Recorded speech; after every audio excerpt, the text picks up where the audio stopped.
I am always so blown away by Nat Geo presentations. Wow. Thank you, Jean, Gladys, and Augustina for reminding us of the real world impact of environmental degradation and why aggressive corporate action is so important. Many of the conversations this week have circled back to a common refrain. Everyone has a role to play in the climate movement. Everyone.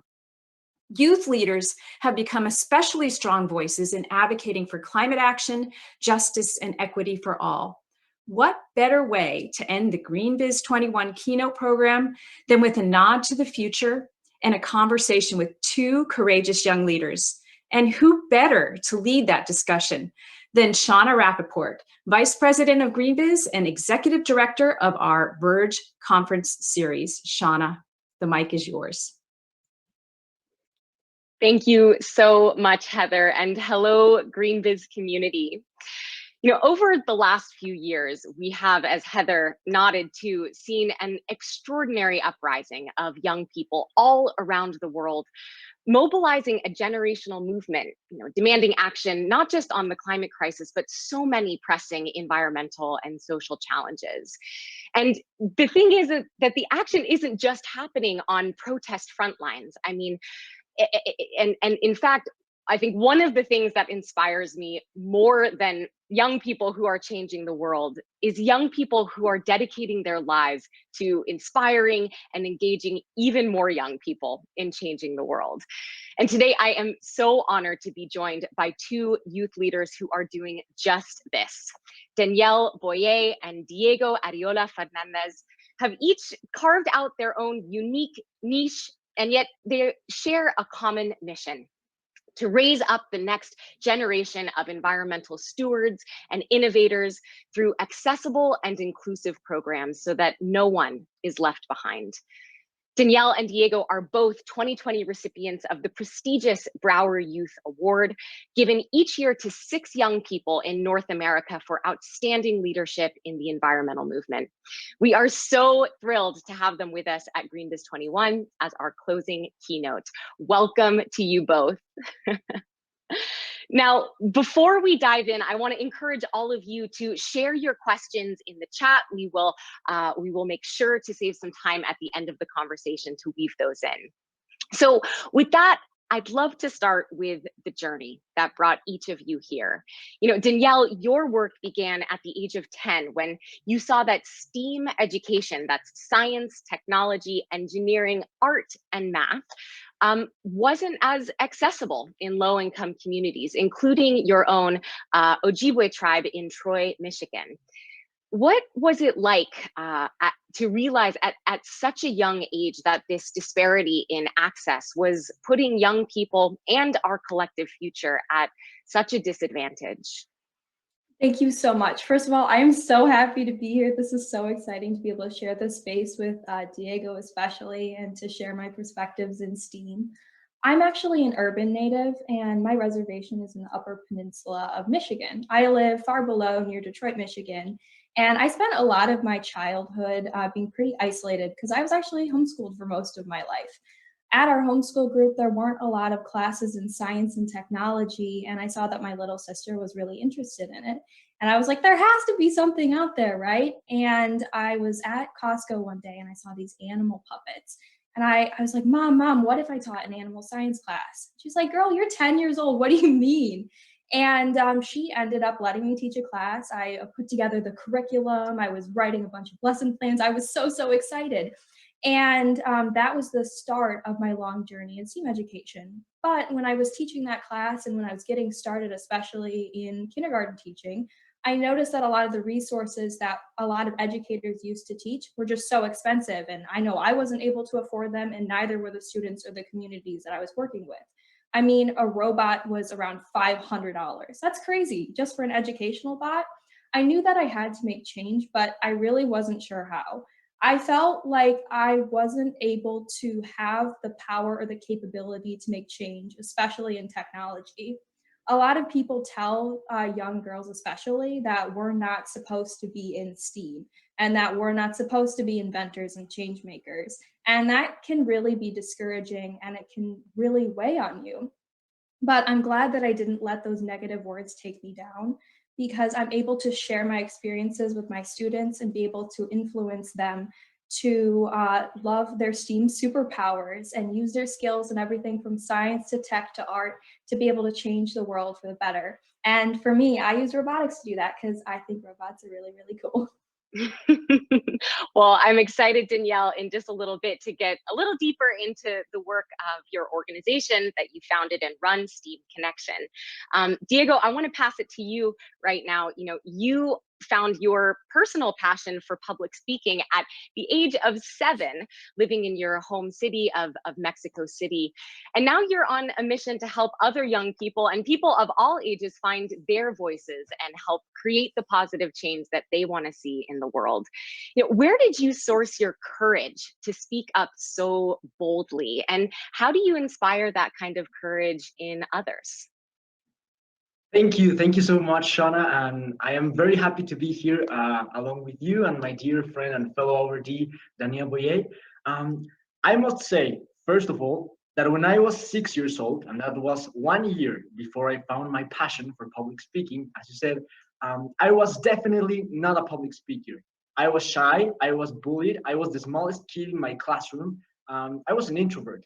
And I couldn't speak in front of any audience, like not even my family, not even my friends, if I had some friends. And then this competition happened in my school, this mandatory declamation competition. And I was supposed to prepare a poetry, and I did it horribly, horribly. It was devastating for me. I got out of there crying. And I remember I said to myself that I would never try it again. I would never try to get out of my comfort zone. I will just be a shy, outcast kid the rest of my life and remain silent. And that afternoon, I remember that my mom came to my room and she told me that she wouldn't allow me to, that it was vital for me to learn how to express my ideas. It was a vital key in life in order to succeed. And so we trained for over a year and we practiced my self-esteem, my self-confidence, my technique. And the next year, the next mandatory declamation competition, I won. And I have been honored to have been winning national and international competitions in oratory, declamation, debates, public speaking related. And now we are honored to help kids in Mexico and the world. We have workshops in India with friends in Dubai, in Spain, in Canada, in the US, to help kids find their voice and use it for environmental awareness, fighting for environmental rights and human rights. And we just tell them that they need to believe in themselves. And if they can believe in themselves, then they have to find someone that does, just like my mom believed in me. And if they don't have no one, we want to be that someone, the one that believes in themselves and help them shine. And that's what green speaking is about. Well, that's such a perfect transition, Diego, because each of you is doing very different work, and yet you share a really powerful underlying value, right? It's this idea that every young person, no matter where they come from, what their life experience, has a tremendous potential to be an environmental innovator or steward. And Danielle, I'd love for you to speak a little bit about what have you learned so far about the kind of transformation that's possible, particularly when young girls and girls of color are given access to technology, engineering, and environmental education opportunities? Oh, I love this question so much because I get to brag a bit about my students and the amazing work that they're doing. But I've seen my students transform into Earth innovators in their own very unique ways. And an example of that is one of my students, Vinya Gunashaker, and she's only 13 years old. We met when I mentored her first robotics team, an all girls for inspiration and recognition of science and technology robotics team. And I remember I was actually teaching her how to, and her entire team, how to public speak. And even myself not completely knowing how to do it too well. And what was really cool is we actually gave our first panel together 2 days ago, which was such a great experience. But her being only 13 years old, she saw how much she was being affected by climate change and how much she'd be continued to be affected by it. And she wanted to do something. And she was like, hey, Danielle, what can I do? And so we started doing one-on-one mentorships, and we ended up starting a podcast together on environmental innovation called Hands-On Techie Talks. And that has been such a great journey. I mean, my co-host is 13 and I'm 20. That is just so cool. And we're also making a robot together to clean up recyclables off of school floors and publishing a book together. It is just so cool to see the progress that she's made by using her unique talents in everything from like art to robot design to be able to help those around her. And I'm just so proud to be there in that process and to work with her. But I think when you give children the right tools, they can do so many beautiful things. And I actually think Diego is like a remarkable example of this, especially in STEAM, because he's using his artistic talents in public speaking and his scientific interests in our oceans and plastic pollution to fight for the change that he wants to see. And he's doing it remarkably. I now see my students doing everything in highway cleanup of different plastics and recycling. And I see my students starting their own STEAM clubs. It is so crazy because I never thought I'd be able to see this change so early on, especially I'm so young and I haven't even been teaching that long. Just think it's so, so cool. Well, Danielle, I want to stay on the beauty piece for a minute because you also put the A in STEAM, not just as a technologist and an engineer, but also as an artist. Can you very briefly show us some of your art and talk briefly about why you believe it's so important for Indigenous, Black, and other youth of color to have and see role models who look like them? So I have some really cool illustrations that I've done. I call them little doodles. I think it's so important for students to see illustrations and drawings of themselves being smart in STEAM. A lot of kids don't get to see that. I'm very fortunate. I got to grow up seeing role models who have the same skin tone that I do, but many kids don't have that opportunity. So I decided to start a STEAM Strong series with illustrations inspired by my students to show that they belong in STEAM. And it's just so impactful because my students get to walk into my classroom knowing that they belong, that they can be an astronaut and that they can be an earth protector. And I just think it's so much fun because my students have told me that this is sometimes the first time they've ever seen a drawing of someone who looks like them. And I think that is a huge point of reflection, especially in like children's books. And we can do better and we can fight for that change to diversify the spaces around us. And even as simple as putting up my art inside my classroom, I just think is so, so beautiful. Thank you so much. Thank you, Danielle. So Diego, I wanna shift back to you. I mean, you have grown up in a country that has really serious social challenges, you know, from gang-related violence to deep poverty and pervasive inequality. What have you learned about how to engender a sense of environmental stewardship within that context? You know, helping young people believe not only in their ability to be future change makers, but to participate actively in making that change now. Definitely. It was tough at first to just focus on environmental awareness, having a lot of problems here and a strong gender inequality, deep poverty, and inequality in so many areas.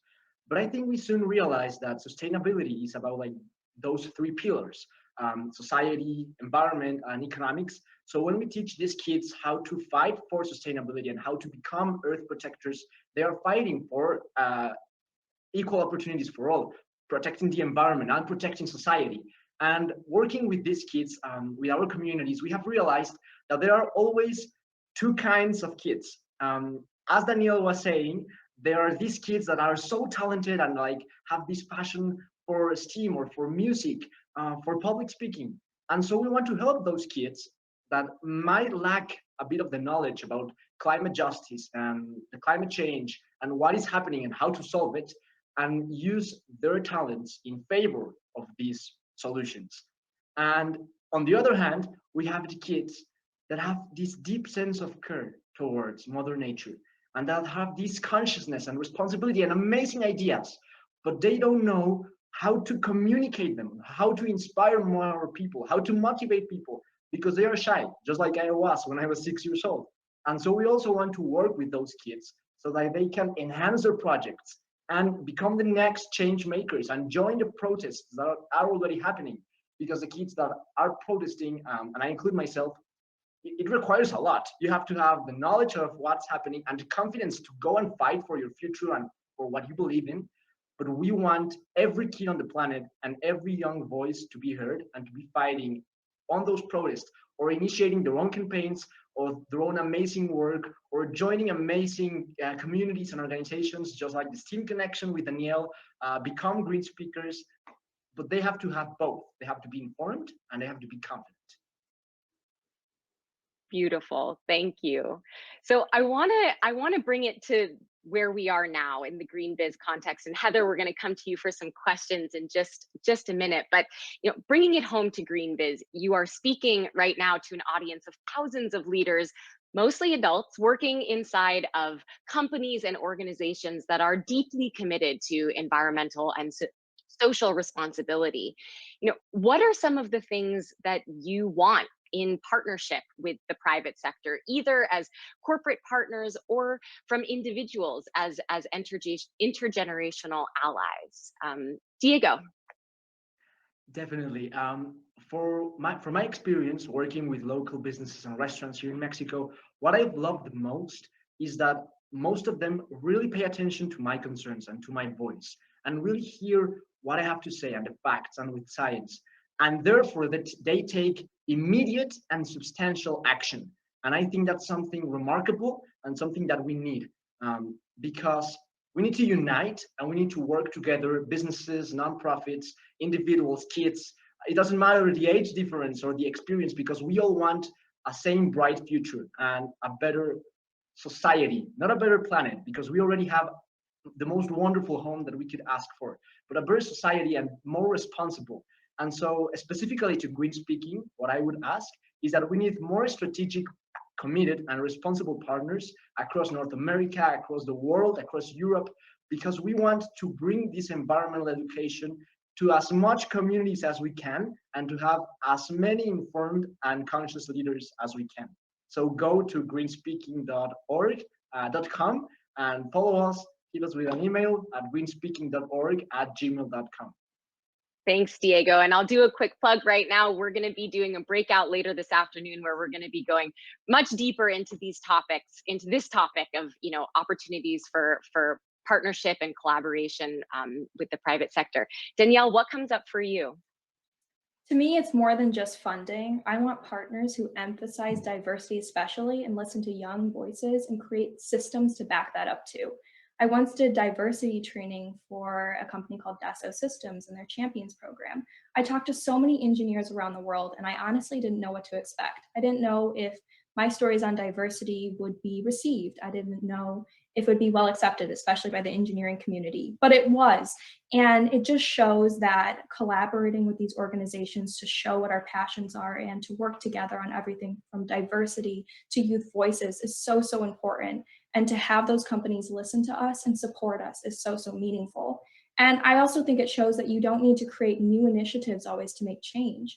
I mean, at my organization, we need mentors. We need people who are going to support us every single step of the way. So whether you're like a financial manager or a marketer, you have so much potential to change the lives of young activists using the skills and the resources that you have right now.